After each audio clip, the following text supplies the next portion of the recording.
Real Talk with Lorèal and Lakeba. And today we have a special guest, Christian Ford. Do you want to introduce yourself? Besides Christian Ford. What's up, y'all? My name is Christian Ford.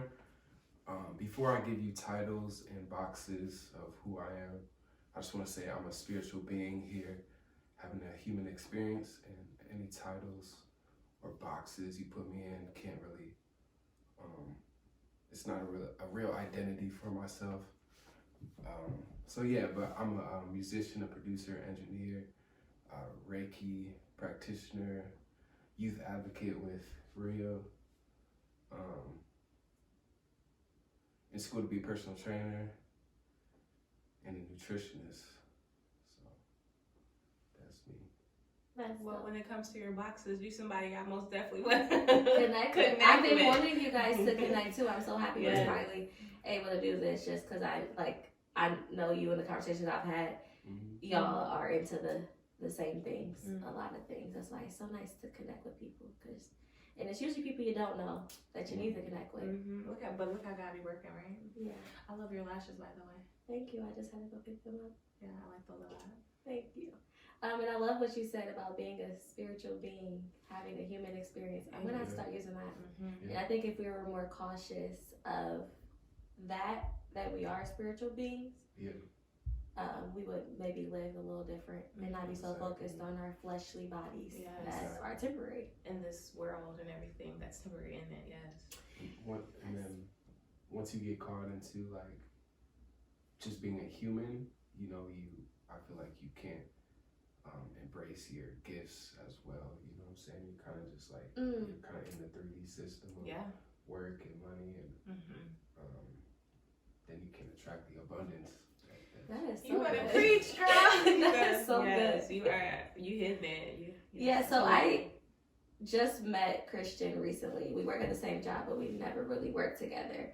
And the first day I met him, we just kind of talked at work, and we just had a really deep conversation. And I knew immediately, I was like, he needs to come on podcast.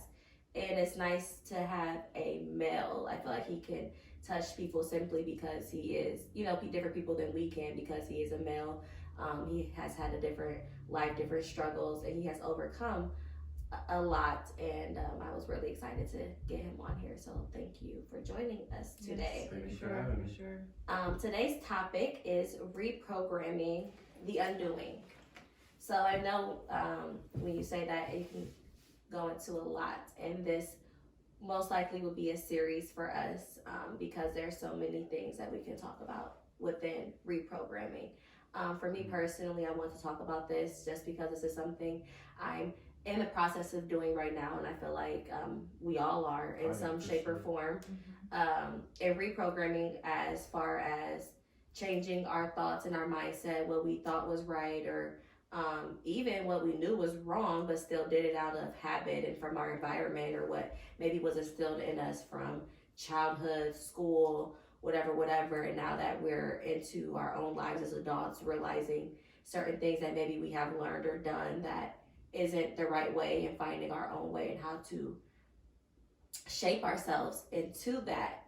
And that's part of what I want to talk about today, and also reprogramming and relearning, unlearning things that we learned from our childhood before trauma. A lot of us have been operating a certain way because of trauma, because of being in survival mode for so long, that we're how to undo that.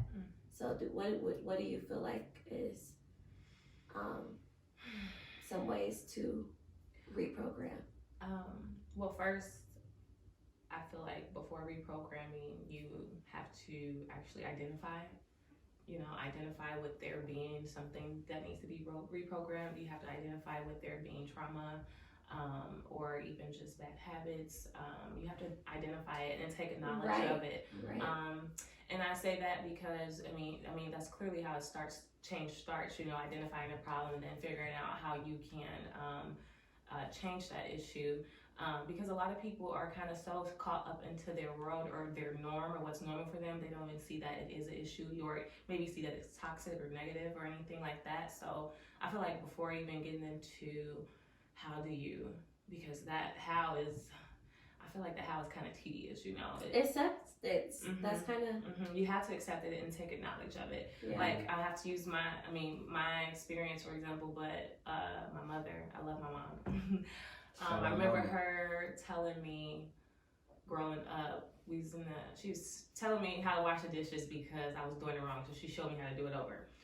And I forgot what the conversation was, but she was like, yeah, I know I need counseling, but I'm never gonna go, or something to those words. And that stuck with me to this day. And she probably don't remember that she said that, but it's just like, even knowing that you have an issue and not even wanting to take acknowledge of it, you know, it's just like, if you don't acknowledging it. Acknowledging it, yeah. And still choosing not to change that. When you clearly knew it was a problem, that's why you stated that, but... Yeah. And with that too, a lot of people, I feel like they function out of guilt, you know, and guilt and shame. Yeah, guilt and shame is so big, and fear, guilt, shame, and fear. Fears, and especially a fear of like what other people think. It mainly is what other people think, and at the end of the day, it doesn't really matter what other people think. I know this now just because I have a relationship with God now, but before, you know, it doesn't matter what other people think, because at the end of the day, they aren't, you know, the ones to judge you finally. Yeah, and most of us are judging people for what we're not doing, or they're judging you from their own personal experience of something. And whether you're doing right or wrong, people gonna judge you anyways. So, go ahead, you want to say something? Yeah, so you were just saying like we kind of function in shame, guilt, and fear. You know, I see us as like when we come out the womb, we're like pure love. You know what I'm saying? So innocent. And then we kind of get brought into the system and pick up fears and become guilty and self-conscious and about things about ourselves, and we lose that love we have for the unconditional love. Yeah, because I feel like we come out the womb 100% just love. We love ourselves and love everything, and then as we get older, you know, that love drops down, and then we got to reprogram ourselves to bring that love back up 100%. We got to find out who we are though first, so we can. And so that's awesome you said that, because one thing that I have been watching and being mindful of myself with my kids now is like, I feel like the fear, that's my biggest issue of what I operate in is fear. So I'm really trying to work against that, especially because I do believe that is the opposite of faith. Is fear. And most of us in this world operate so much in fear that it's hindering us. But we start doing fear with our kids. I noticed with my daughter, I try to instill fear in her to stop her from doing certain things instead of just explaining to her why I don't want her to do these things. Why do we tell kids that there's a monster in the closet to make them go, don't do this, there's a monster there under your, don't look, you know, try to force them to go to sleep or do, like we are teaching our kids to be fearful. Why do we do that? Exactly. And I feel like it's just because, well, I can't say it's because, but you know, because the people or parents themselves are still operating in that, you know? Absolutely. And so that's why we're talking about it, but I'm, you know, really working on reprogramming my ways and the way I function as well for my son's sake. Like, I don't know if you see my post the other day, but I did. I like that a lot. You know, I really try to practice. One of them is like unhealthy communication. Just, you know, that operating in fear. How we tell my mom it was her way or no way. We didn't really have a voice. She didn't explain herself. And at the end of the day, like you say, we come in the world so innocent. We don't know anything, so it's not a problem for us to explain ourselves to our children, especially to give them that understanding that way. And then they don't even have to operate in fear. And it's just like, why would you? Honestly, that's how I feel. Like, why would you want to instill fear in your child? Especially fear of you. Exactly, fear of you. And this is, you know, someone you want to love you, to come to you, to confide in you, to, you know, come to you for comfort and support. I feel like, I'm sorry, I'm gonna. Oh no, go ahead. I feel like as a parent, I'm not a parent, so I can't speak from experience, but I feel like parents might use fear to have a sense of power, you know, so to make your kid do something, or or act a certain way. But it's nice that you don't have a kid, because we do. But you can also give the perspective as like a child, because you haven't had that experience as a parent yet. Yeah. But that's also why I say, I'm working on reprogramming. Like, I see that there was an issue. I see, like, because I was scared of my mom growing up, I don't want my son to be scared of me. And I also want him to be able to communicate with me without fear, being worried about what I would say or anything like that. And just having it being a comfortable, safe environment for him to communicate in.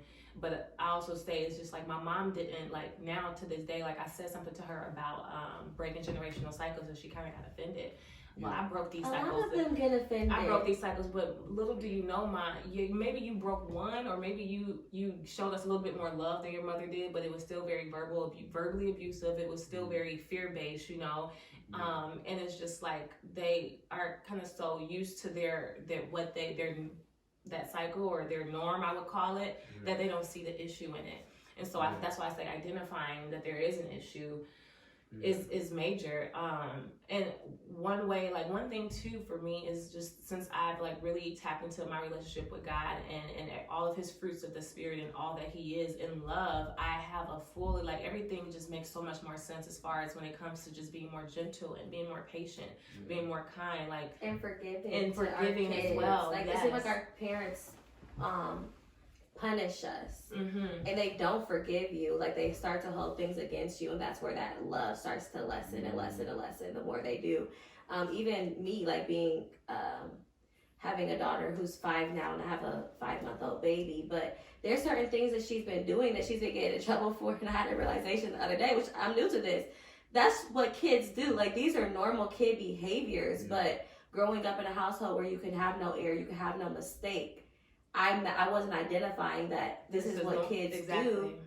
She's getting in trouble for exploring it and I felt so guilty and bad, but I had to have that realization to know that there's a problem that now I need to fix.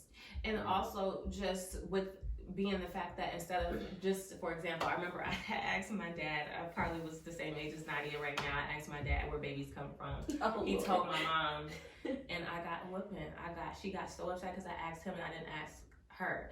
And so it's just like, instead of whipping me, why whip me? I'm curious. A 5-year-old, I don't understand, literally thought babies was made in a factory and they put them in the mom's belly. Like, that's what I thought at 5 years old. Instead of explaining to your child in whatever way they can understand, depending on their age, like, I don't know. I feel like it's our jobs to really ready them So maybe that must have scared her, that you were asking so early, that you had maybe been interested or exposed to something that made you ask that, even though. And it could be her was reacting out of fear, but at the same time, it's just like, it was innocent. It was very innocent. And maybe her trauma is what absolutely clearly made her react the way she did. But me identifying as me being a mother now, it's like, okay, I understand kids are curious, they don't know any better, and it's our jobs as parents to educate them and to inform them of the world that we live in. And they're innocent. So, like, I even notice certain things my daughter do that I will, in my head, I'm like, oh, this red flag.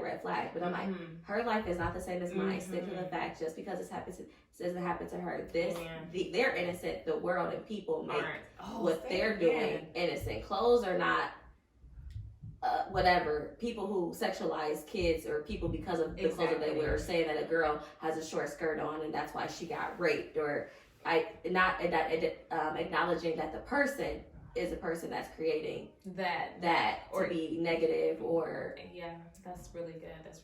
Or even just when it comes to boys, just because he's loving or he's affectionate doesn't mean he's emotionally in tune. Yes, doesn't mean he's a baby or anything like that. So yes, I most definitely agree with that, because I can go on another story about that, but yeah. So yeah, like, back to what you were saying about being born and like that pure form and love and things. That's your truest form while you're here on earth. But what do you do? Which is a question I have, so I'm interested on hearing what these two have to say about it, is like how to get back to your form before you even knew who you were before trauma. Mm-hmm. So trauma has changed you into certain things. So how do you get back to that when you didn't even know who you were, could have been before that? And that's, I feel like maybe that's a lot of people's art problem, is because you're trying to get to something, like you have an idea of what you want to be or no, but you have no idea how to start or where to start or how to get there.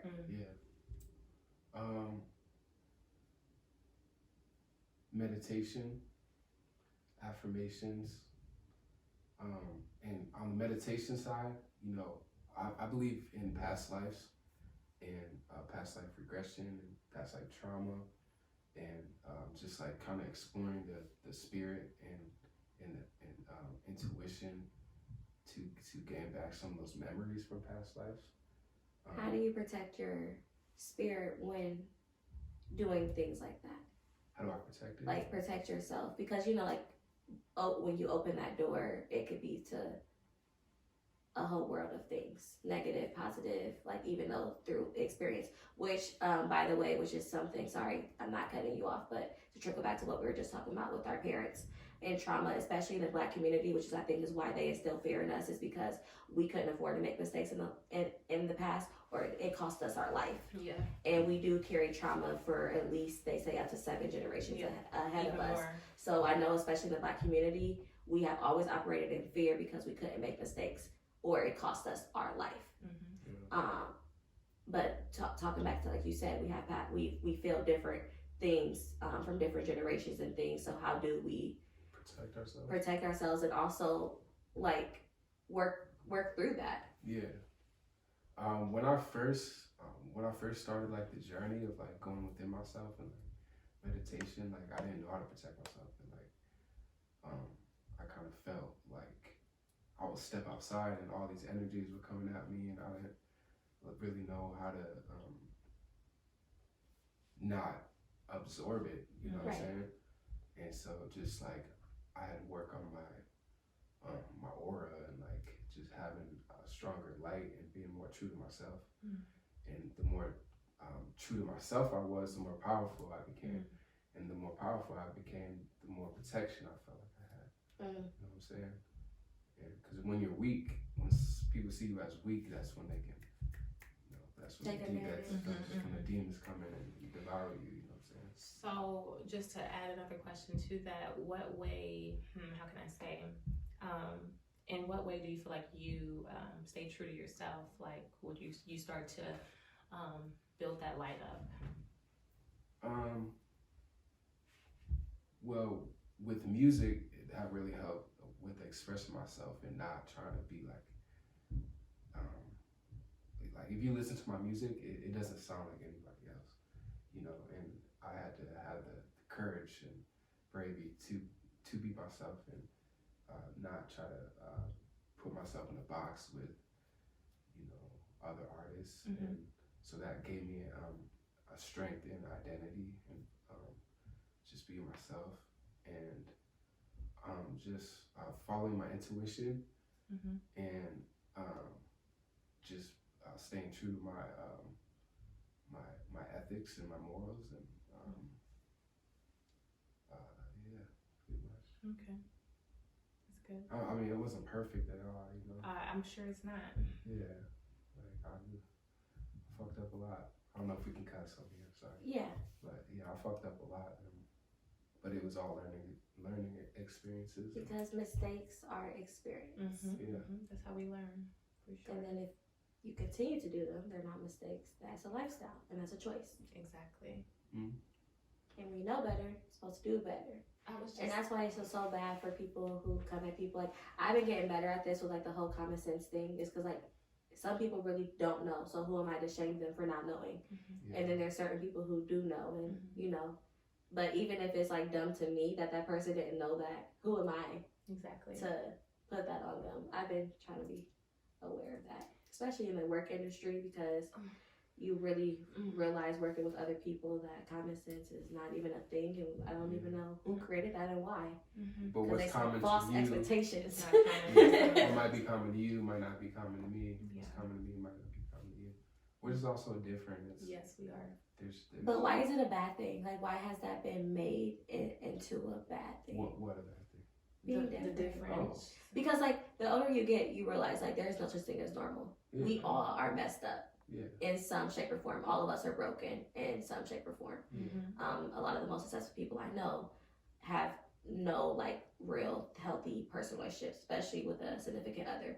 Yeah. It doesn't matter how successful you are in what area of your life. There's always some area that you are struggling with. For sure. Mm-hmm. So back to like being true to yourself. How did you find yourself? Like, how did you know this is Christian?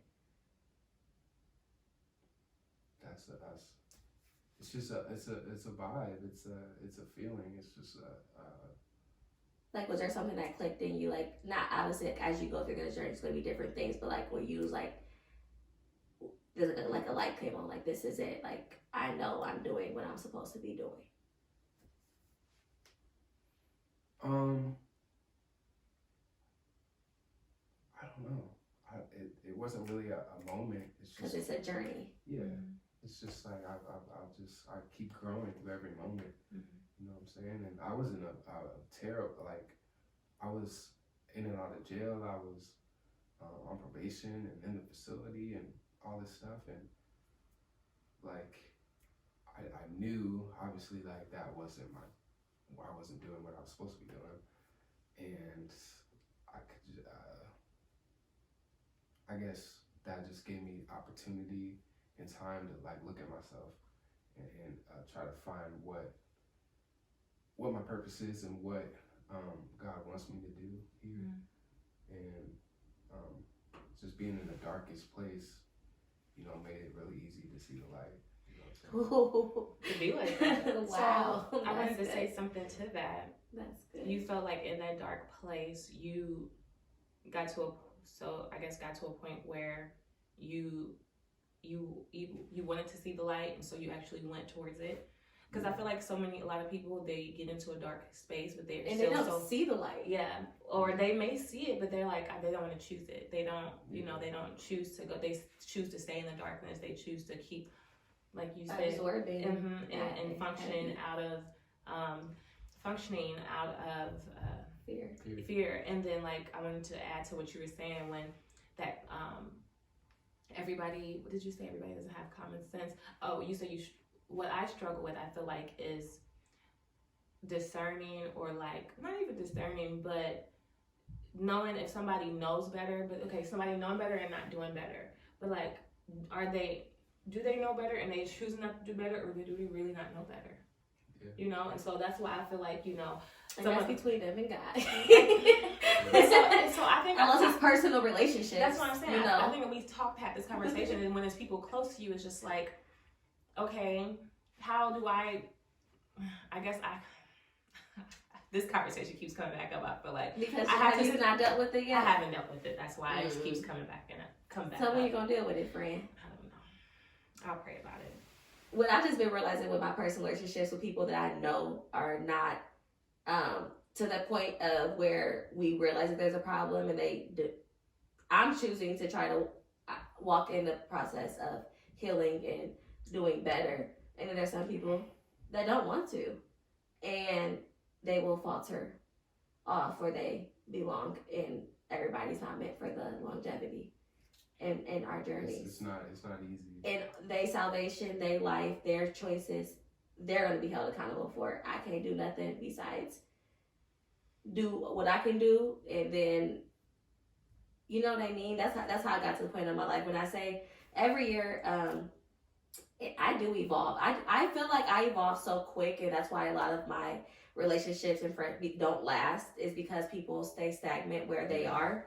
I go through stuff a lot quicker than people, so I feel like I live a lot lives in one life because of how many people I've outgrown in relationship. Because and I used to think of it a bad thing, like, why can't I stay in this and this and that? But it's like, it wasn't me. I had to realize the people that I was with, I was no longer compatible with, friendship wise, included.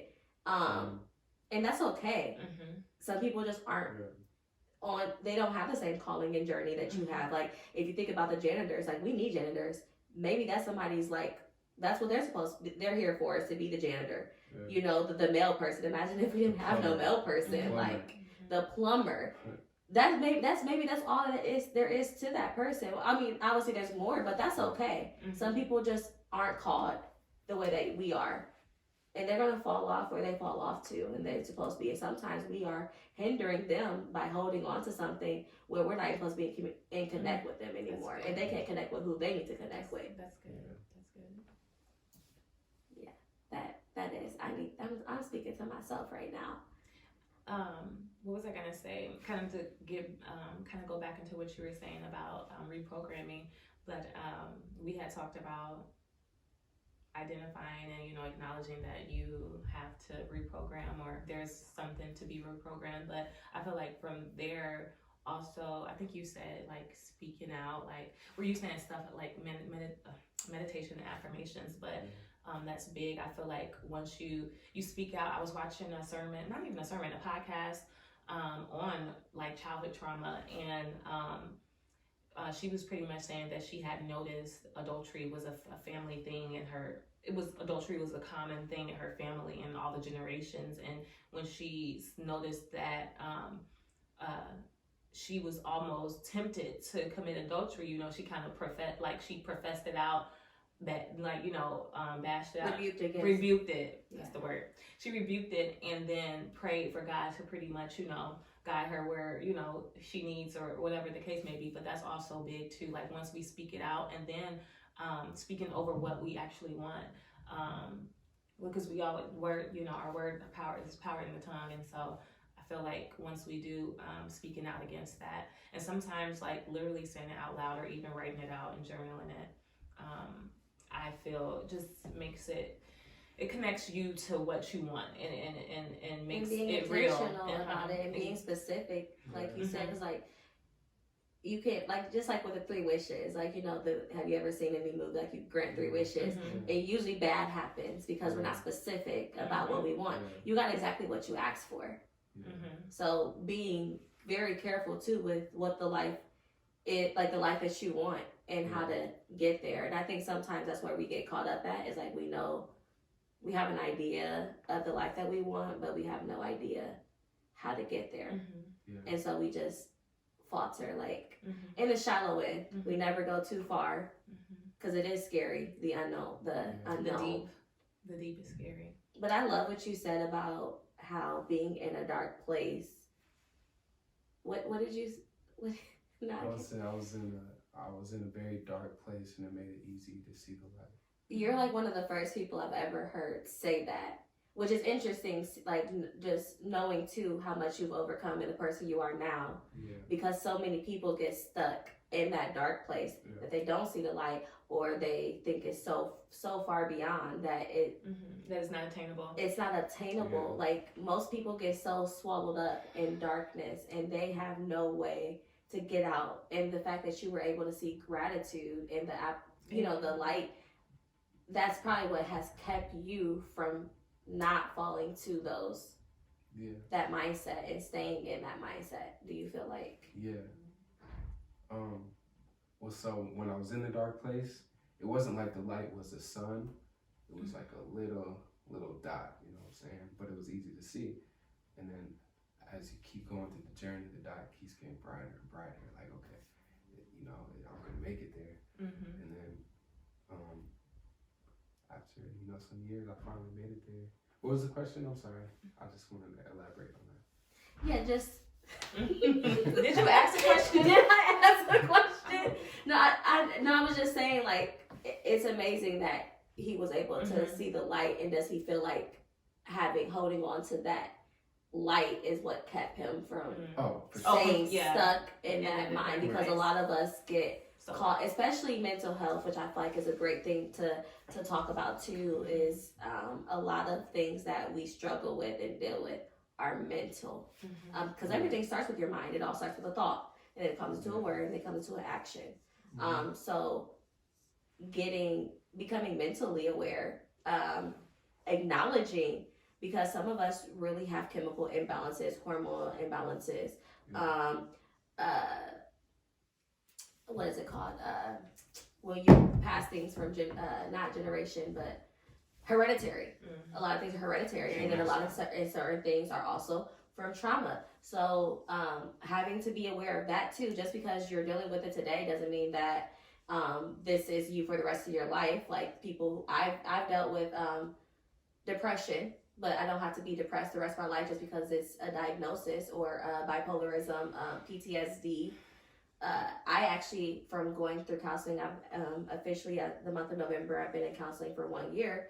When we first started, we were doing all the different tests and things, and it was nice to actually go to a professional who is qualified to diagnose you, because a lot of us diagnose ourselves with depression. Depression is like an easy thing to diagnose yourself with. Well, I learned through going through these tests that my depression and anxiety were tied to PTSD. So she kind of canceled those out. It's because of PTSD and dealing with that, because I wouldn't have been so bad.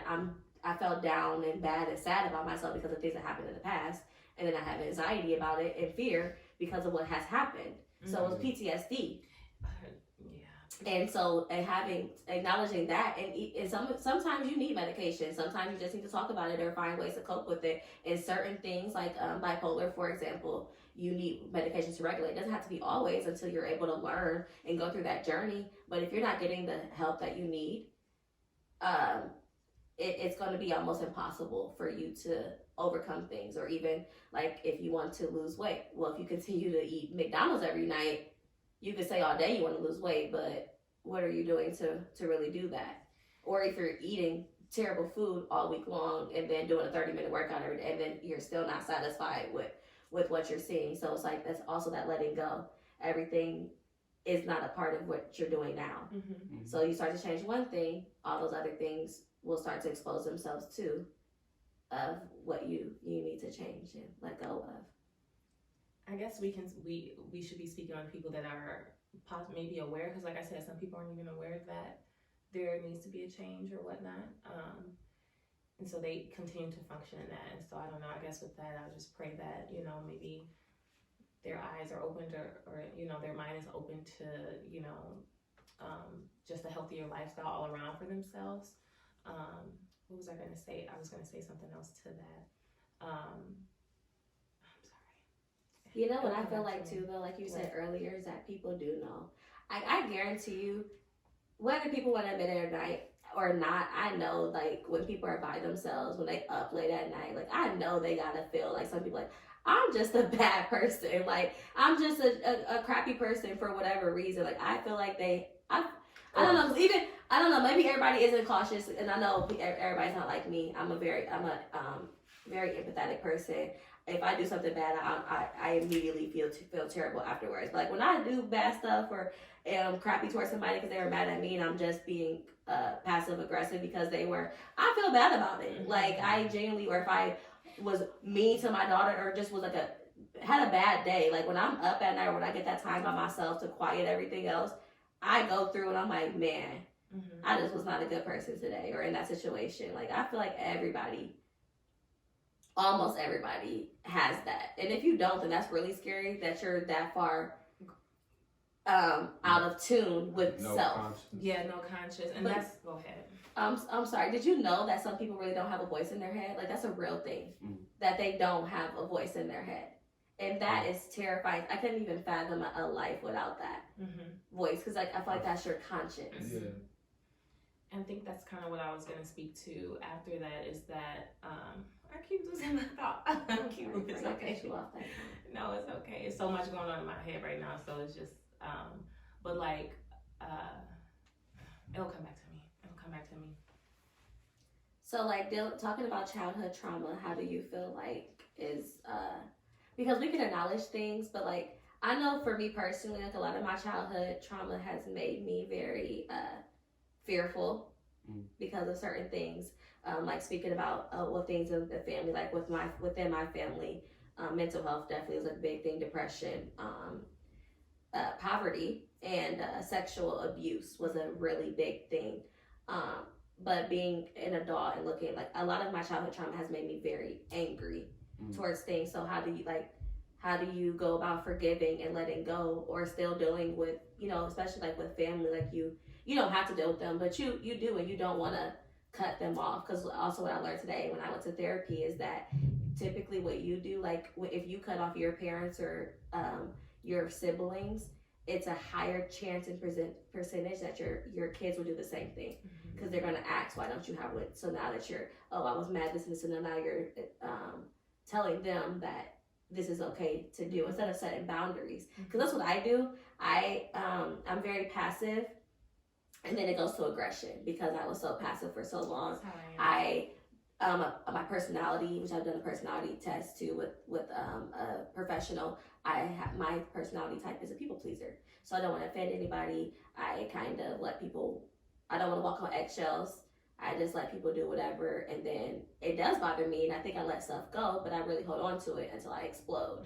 So that's the problem that I'm trying to get out of, but also having that trauma from feeling like you couldn't speak without there being repercussions from it. Like, how do you, because it takes 10,000 hours, they say, to fully change something, like 10,000 hours of practice to really become this is like who you are, a lifestyle change, like the 10,000 hours. So that's a lot. That's a lot of time. Yeah. And think about all the hours and times that we have been operating in this. Exactly. So how do you get to that discipline and consistency of doing different from what you have been exposed to for so long?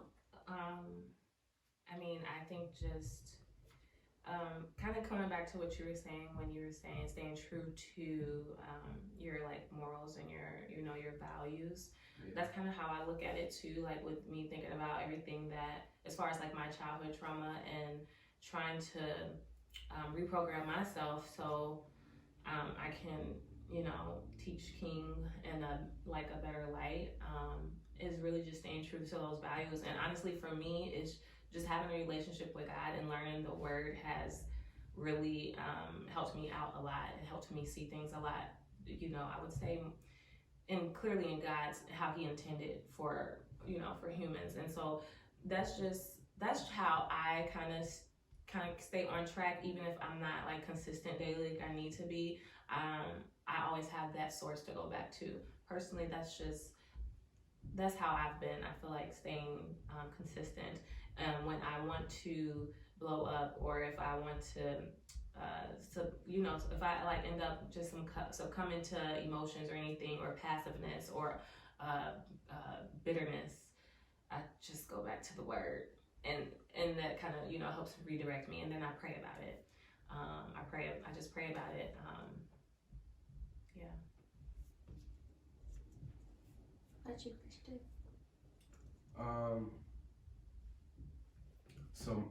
So first of all, I have some great parents. Really? And I mean, no, you just don't hear people say that. Like, that's awesome that you feel that way.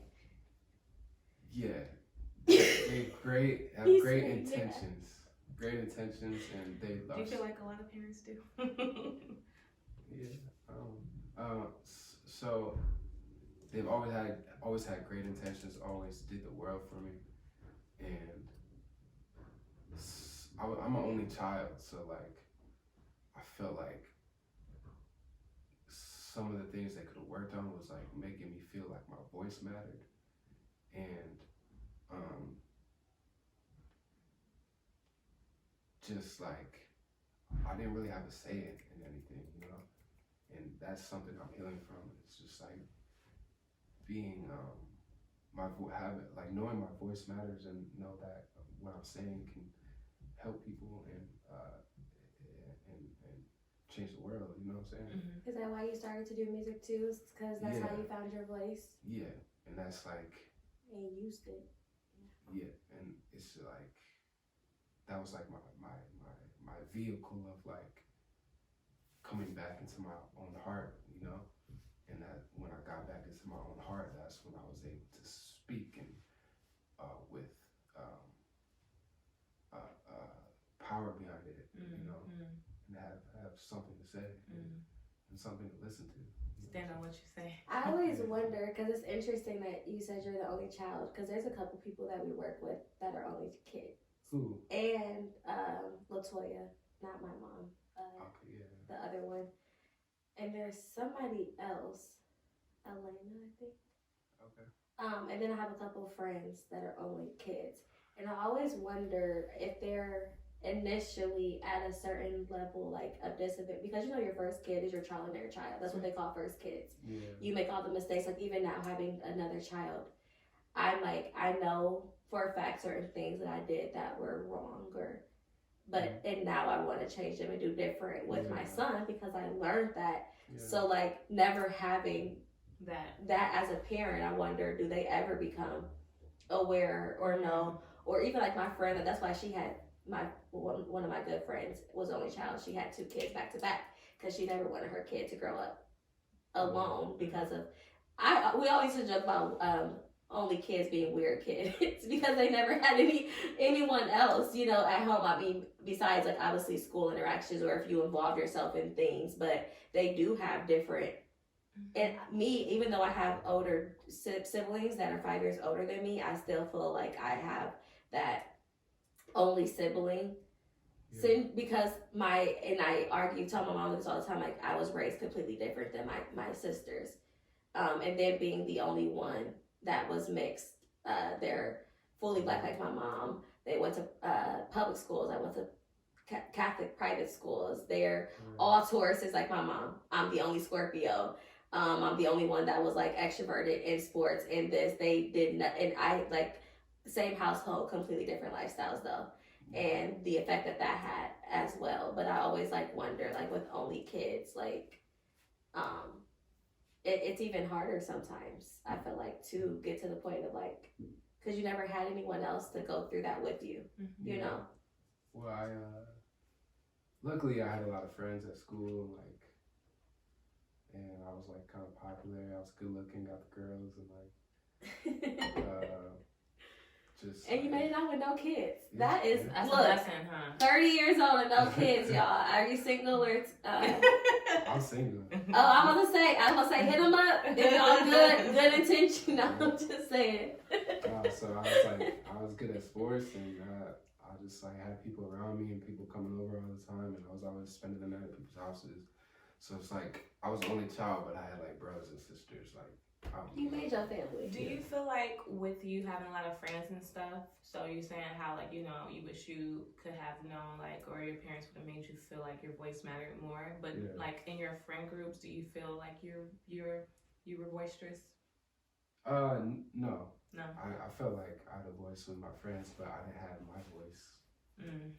Did you fall into a lot of peer pressure? Like, did you do things because they influenced it? I worry about that with King. I had a voice, but I didn't have my heart. It wasn't me. But was there always a part of you that knew?